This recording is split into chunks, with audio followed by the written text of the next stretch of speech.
The administration of university and college, law enforcement administration, and mental health organizations are all of them united in criminally insane activity. My name is James McRowland Creary. I'm 61 years old and I'm deaf. I live in Tacoma. The only charge I have ever been advised of was that I was a jealous boyfriend.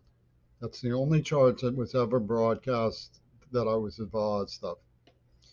He came down through the decibels of a criminally insane bull worker named Penis Gabriel.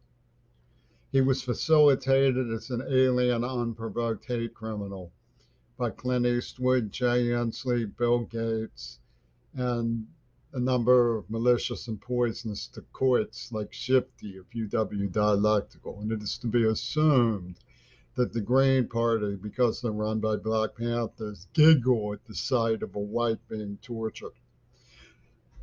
The person responsible was Yoko Ono and her son Sean Lennon. I was never allowed to confront my accuser and I was never advised of the charges, but they've actually allowed to get around the idea that I was to blame for what they claim was the murder of John Lennon. I stand solidly opposed to anybody who says that John Lennon did not fake that incident. I have all the evidence to show they pulled an imperial Houdini so that they could pull this off. I'm not really in need of any kind of rational defense. I am, of course, in need of defense from the criminally insane, but there's a difference between the two things. There was a script. As advocates for the writers of the script and the executioners and torturers of the script, people like Ringo Starr have been allowed to subject me to serial mutilation and poison crime as part of a generational genocide warrant, and that included the granny side of the pepper virus COVID-19. Where's the justice in that? Well, we know that Yoko Ono's environment allows her to connect and talk with Oliver Stone and Vladimir Putin, so we know who her allies in this mischief are. We know that we can't afford to confront it because it's too big of a problem. We need detectives to arraign the perpetrators and to investigate such things like what happened with monkeypox and where did it come from. There's no reason not to be suspicious that the people who wrote the script were behind that, but they rallied the victims. The victims in Seattle, always brilliant, stood by and called getting monkeypox going part of Operation Building Momentum. It's absolutely impossible to comprehend. They murdered a girl over a penny. Rather than investigate, rather than put a stop to these things, they called it building momentum. So they're going to get Licky Chop's money for spreading monkeypox now. Isn't that brilliant? They're absolutely brilliant people in Seattle. You can't get more brilliant than Seattle. There was a script, every single detail, because it was Hollywood,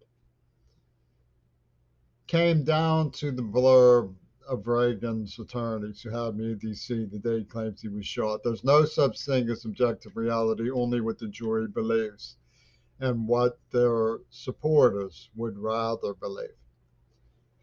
So, we live in a society where the involuntary is considered rather.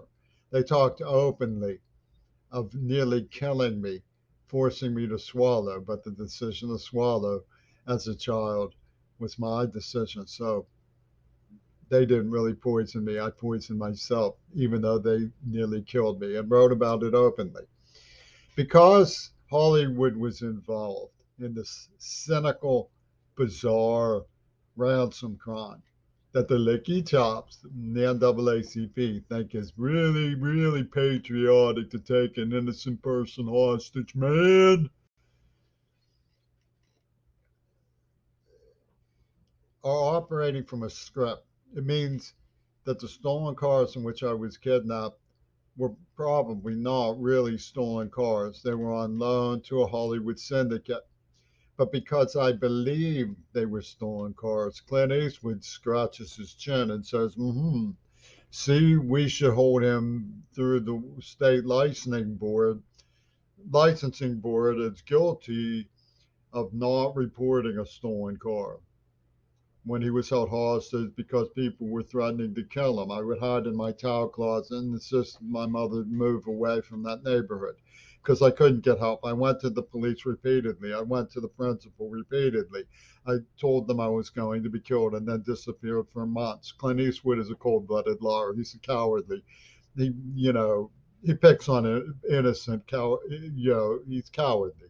He picks on innocent people who can't defend themselves because he can prop himself that way, puff himself up that way. I mean, you always hit from behind by an armed, full grown man as a 98-pound child, like being shot. Oh, they called it a duel.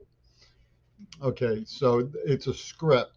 They weren't really stolen cars, but I was led to believe they were stolen cars, so I got the hell out of there. I was scared to death. I was being kidnapped by adult murderers in what I believed to be stolen cars, right? And it all turned out to be Hollywood script. All of those cars were on loan.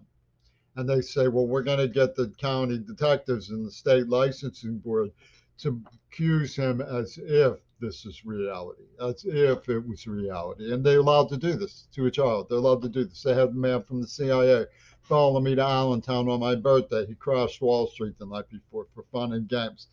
Well, Penis Gabriel was inundating me with, don't worry, I got your back. Putin's on the phone here, Jimmy. What gives? Is there a law? Is there any sane individual anywhere in the United States of America? Anywhere? Is there any single one of you a sane human being? Any one of you? I don't need a defense from anything rational. I certainly need a defense from the croquette Augusta Corona again, that decoyed shifty. They're poisoning people. They murdered Cersei Kennedy and two more. And the giggle, jibber. That's my sophistry, ma'am. Get off my sophistry. Get off my microphone. This is UW Dialectical. Call and collect.